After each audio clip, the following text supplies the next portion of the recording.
सभी भाई का स्वागत कर रहे हैं।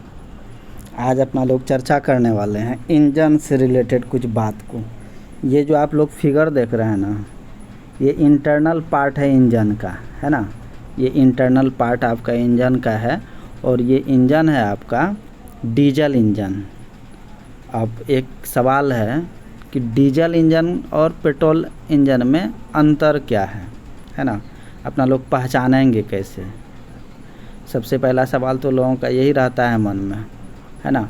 अब एक बात आपको ध्यान में रख लेना है, फ्यूल इंजेक्टर जहाँ लगा हुआ है, जिसको नोजल कहते हैं अपना भाषा में, फ्यूल इंजेक्टर अगर जहाँ भी लगा हुआ है, आप सीधी सी बात है समझ जाइएगा ये डीजल इंजन है। पेट्रोल इंजन में क्या होता है, वहाँ पे स्पार्क प्लग लगा रहेगा, है ना। स्पार्क प्लग लगा रहेगा कार्बोरेटर जहाँ पे होता है ना। कार्बोरेटर का जहाँ फिन्स होता है वहाँ पे, है ना, उसका आगे से वहाँ वो सिलेंडर वाला भी पार्ट उसको कह सकते हैं, है ना। वहाँ पे स्पार्क प्लग लगा रहेगा, तो आप समझ जाइएगा ये पेट्रोल इंजन है और पेट्रोल से चलने वाला ये इंजन है। इंजेक्टर है तो फिर आप समझ जाइए डीजल इंजन है। इंजन का साइज अगर बड़ा है आपका, है ना, इंजन का शेप आकार जो बड़ा अगर दिखे तो आप उससे भी पहचान सकते हैं ये डीजल इंजन है। अब पेट्रोल इंजन का साइज हमेशा छोटा रहता है ना। इसको भी आप देख करके समझ सकते हैं तत्काल। बाकी एक बात और जान जाइए, एक बात तो आप सभी को पता ही होगा मेरे ख्याल से, इंजन होता क्या है पता होगा ही, ज़रा हमारे भाषा में भी समझ जाइए। आप ये बात कह सकते हैं इंजन वह मशीन है जो ऊष्मा मतलब हीट एनर्जी को मैकेनिकल एनर्जी में परिवर्तित करने का क्षमता रखता है ना, वो इंजन कहलाता है। हम इंजन से रिलेटेड सारा बात आप सभी को धीरे धीरे बताने का प्रयास करेंगे और आपको नोट्स भी दे देंगे हम, आप लोग निश्चिंत रहिए। बाकी आज जो एक फिगर हमको दिख गया था तो हमको लगा कि इंजन के बारे में बच्चों को बताना चाहिए, और ये फिगर हमको मिला इंटरनल पार्ट इंजन का, वो भी डीजल इंजन का इंटरनल पार्ट।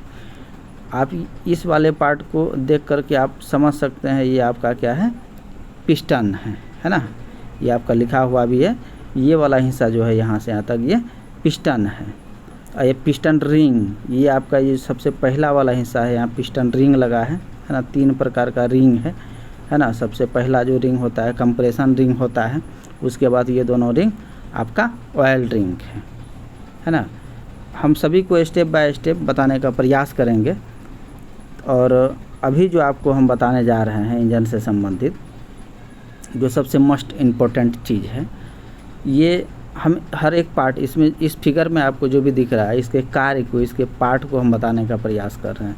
ये फ्यूल इंजेक्टर जहाँ पर है, जहाँ पे आपका डीजल का स्प्रे होता है, ईंधन का स्प्रे होता है, ये सिलेंडर वाले पार्ट में, सिलेंडर के ऊपरी वाले हिस्सा में, है ना। यहाँ पे आपका जो ये ब्लास्ट हुआ है, यहाँ आग लगा हुआ दिख रहा है आपका, ये जो फिगर में यहाँ पे फ्यूल का, है ना, स्प्रे हो रहा है इंजेक्टर के माध्यम से। ये कहाँ से आ रहा है, कैसे फ्यूल आ रहा है, इसका टाइमिंग क्या होता है, वो सभी आपको हम धीरे धीरे अगले वीडियो में बताने का प्रयास करेंगे, है ना। कैसे इसका कोई भी इंजन का मैकेनिज़्म क्या क्या होता है, कैसे कार्य करता है, उसका कार्य प्रणाली को हम बताने का प्रयास करेंगे बहुत अच्छे ढंग से। आप हमारा अगले वीडियो का इंतज़ार करिएगा। अब अगला सिलेंडर हेड है ना, तो हेड मतलब तो समझिए रहा ना, कपार, है ना, सबसे ऊपर वाला हिस्सा, अपना शरीर का सबसे ऊपर वाला हिस्सा हेड ही कहलाता है। तो ये सिलेंडर है, ये यहाँ से यहाँ तक ये जो खोखला स्थान आपको दिख रहा है, जहाँ पे ये पिस्टन ऊपर से नीचे तक आता है ना। ये पिस्टन आपका ऊपर से नीचे तक चलता है। ये ऊपर वाले भाग को अपना लोग क्या कहते हैं कभी कभी, टीडीसी आप लोगों को याद होगा। और ये नीचे वाला जो पार्ट है इसको कहते हैं बीडीसी, है ना। ये हो गया TDC, top dead centre. Top मतलब सबसे ऊपर वाला, डेड मतलब यहाँ तक हम, इससे ऊपर हम नहीं जा सकते हैं, यहाँ तक हमारा जो है डेड लाइन है ना। तो टॉप डेड सेंटर बीडीसी का फुल फॉर्म हो जाता है बॉटम डेड सेंटर। नीचे का जो हमारा है ना बॉटम लाइन, है ना, बॉटम डेड लाइन, ये यहाँ से यहाँ तक होता है। इससे ना ही तो ये पिस्टन नीचे आ सकता है, ना ही टीडीसी से ऊपर जा सकता है ये पिस्टन, इसलिए ऊपर वाले हिस्सा को कहते हैं टीडीसी और नीचे वाले पार्ट को क्या कहते हैं, जहाँ पिस्टन का हमारा नीचे तक आ सकता है उस वाले हिस्सा को कहते हैं बीडीसी। ठीक है भाई लोग, अब आगे चलते हैं, अगले बात पे हम चर्चा करने जा रहे हैं। अब आगे क्या है, इनटेक वल्व है ना, ये इनटेक वल्व है। ये इनटेक, ये जो एरो दिखा रहे हैं आप लोगों को, ये इनटेक मतलब हवा इसके द्वारा इन करता है कहाँ पर, सिलेंडर के अंदर में, है ना। ये इनटेक वल्व की सहायता से हवा इस सिलेंडर के अंदर में जाता है ना। अब ये सिलेंडर नीचे हवा कब जाता है, जब पिस्टन टीडीसी से बीडीसी की ओर चले, है ना, तब क्या करता है, इनटेक वल्व खुल जाता है और हवा सिलेंडर के अंदर आ जाता है।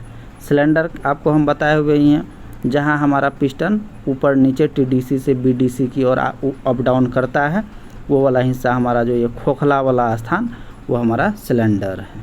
ठीक है भाई लोग, ये सिलेंडर है हमारा, ये जहाँ पिस्टन बीडीसी से टीडीसी की ओर चलता है। सिलेंडर आपको समझ में आ गया होगा। अब है क्या, कूलेंट चैनल, है ना। कूलेंट मतलब समझ रहे हैं ना, या आप इंजन को हवा की सहायता से ठंडा करिए या पानी का सहायता से ठंडा करिए, है ना। ये वाला जो सिलेंडर के आजू बाजू ये वाला स्पेस है, ये कूलेंट चैनल है, ये भी अपना कूलेंट चैनल है। सिलेंडर के इस वाले हिस्सा में इसीलिए पानी भरा रहता है, चाहे हवा का हम हवा इधर डालते हैं, है ना, ताकि हमारा ये सिलेंडर ये जब अप डाउन होता है, पिस्टन टीडीसी से बीडीसी की ओर अप डाउन करता है, तो बार बार यहाँ घर्षण पैदा होता है, जिससे क्या हो जाता है, सिलेंडर हमारा गर्म हो जाता है। सिलेंडर जब गर्म होगा, इसको ठंडा रखने के लिए अपना लोग कूलेंट का उपयोग करते हैं। ये कूलेंट चैनल इसी इंजन के अंदर में बना हुआ रहता है, या तो हम पानी से ठंडा करते हैं या लिक्विड से ठंडा करते हैं, या नहीं तो हम हवा से ठंडा करते हैं। ठीक है भाई लोग। अब अगला बात क्या है, एग्जॉस्ट वाल्व, है ना, ये दिख रहा है ना आपको, एग्जॉस्ट वाल्व। जब इस सिलेंडर के अंदर में आग लग जाता है, अब स्प्रे का छिड़काव हुआ, यहाँ आपका गर्म हुआ, अप डाउन कर रहा है, हम ये सब आपको स्टोक भी बताएंगे अगले वीडियो में, आप लोग चिंता मत करिएगा। स्टोक क्या होता है उसके बारे में भी हम बहुत अच्छे तरीक़ा से आप लोगों को बता देंगे। अभी इस फिगर के तहत इसमें जितना पार्ट्स के बारे में दिया हुआ है, इसको हम बताने का प्रयास कर रहे हैं। स्टोक क्या होता है ना, ये कंप्रेशन स्टोक क्या होता है, सक्शन क्या होता है ना, ये सारे चीज़ को हम बारी बारी से आप लोगों को बताने का प्रयास करेंगे। अब क्या है अपना एग्जॉस्ट वाल्व, तो एग्जॉस्ट वाल्व मतलब इसके अंदर में जो आग लगा, पावर बना, अब इसके अंदर में हवा आया, तेल का स्प्रे हुआ, है ना, उसके बाद यहाँ आग तो लगा, आग लगने के बाद जला हुआ जो गैस है ना, वो तेल जो जला, उसका जो धुआं बन के अंदर में सिलेंसर के माध्यम से निकलता है ना, कोई भी इंजन में देखे होंगे आप लोग, धुआं जो सिलेंसर के माध्यम से निकलता है, जला हुआ धुआं, तो उसी वही धुआं निकलने का जो रास्ता है उसको क्या कहते हैं, एग्जॉस्ट वाल्व, है ना। इतना याद रखिए अभी फ़िलहाल। अब क्या है, ये कनेक्टिंग रॉड, है ना, ये कनेक्टिंग रॉड है आपका। तो कनेक्टिंग रॉड का ये सबसे ऊपर वाला हिस्सा छोटा है ना, ये नीचे वाला जो है ना, ये बड़ा है, ये बिग एंड है ना, ये बिग एंड है। ये कनेक्टिंग रॉड जो है, एक हिस्सा पिस्टन के अंदर में जुड़ा हुआ है ना, पिस्टन से कनेक्ट है, और दूसरा हिस्सा जो है आपका क्रैंकशाफ्ट से कनेक्ट है। ये तो आप लोग आसानी से देख पा रहे हैं। ये कनेक्टिंग रॉड जो है, ये ऊपर, पिस्टन जब ऊपर जाएगा नीचे आता है, तो ये भी ऊपर नीचे जाता है ना। इसी वाले मोशन को अपना लोग क्या कहते हैं, रेसिप्रोकेटिंग मोशन। अप डाउन जो पिस्टन हो रहा है ऊपर नीचे, कनेक्टिंग रॉड जो अप डाउन हो रहा है कभी इधर कभी उधर, है ना, इसी को क्या कहते हैं, अपना लोग सुने होंगे रेसिप्रोकेटिंग मोशन। रेसिप्रोकेटिंग मोशन ये क्रैंकशाफ्ट से जो एक जुड़ा हुआ है कनेक्टिंग रॉड, है ना, ये क्रैंकशाफ्ट क्या करता है, रेसिप्रोकेटिंग मोशन को रोटरी मोशन में कन्वर्ट कर देता है। रोटरी मोशन में ये अगर कन्वर्ट किया तो अपना देख रहे हैं ना, फ्लाईव्हील गोल गोल घूमने लगता है। अगर कोई भी इससे कनेक्ट रहता है ट्रांसमिशन सिस्टम से, है ना, बेल्ट के माध्यम से, चैन के माध्यम से, अगर चक्का वहाँ कनेक्ट है तो ये गोल गोल घूमने लगता है ना, ये रोटरी मोशन में कन्वर्ट हो जाता है। रेसिप्रोकेटिंग मोशन जो हमको प्राप्त होता है क्रैंकशाफ्ट की सहायता से हम उसको रोटरी मोशन में कन्वर्ट करके इसका यूज करते हैं जहाँ भी करना है। ये छोटा मोटा बात स्टार्टिंग बात था हमारा इंजन का इंटरनल पार्ट से। बहुत सारा क्वेश्चन है, अगले पार्ट में हम इंजन से संबंधित हर एक पार्ट के बारे में आपको बेहतर ढंग से बताने का प्रयास करेंगे भाई लोग। इंतज़ार करिएगा हमारा अगला वीडियो का। धन्यवाद भाई।